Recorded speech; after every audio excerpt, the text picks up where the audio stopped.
এটি একটি বাংলা খবরের চ্যানেল। খবর দেখতে হয়, না হলে পিছিয়ে পড়তে হয়। সঠিক খবর দেখার জন্য আপনারা এখন দেখছেন খবর 48 ঘন্টা।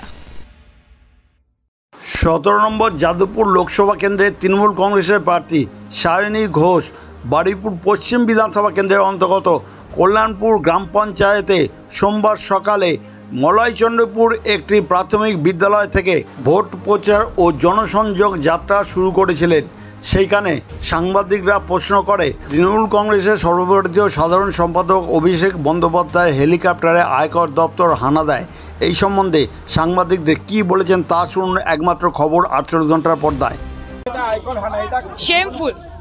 শেমফুল এবং প্রত্যেকবার অভিষেকের বাড়িতেই আয়কর হানাগুলো করে এবং তারপর কিছুই পাওয়া যায় না, লবডঙ্কা। কাজে এমনিও কেন্দ্রীয় সংস্থাগুলোর ওপর মানুষের আস্থা ভরসা নেই। প্রত্যেকবার একটা অ্যাটেম্প্ট নেয়, প্রত্যেকবার অসফল হয়, ফেল করে এবং তারপর হাসির খোরাক হয়ে যায়। তবে অভিষেক ব্যানার্জি নিজের লড়াই লড়ছেন, বাংলার মানুষের হয়ে লড়ছেন।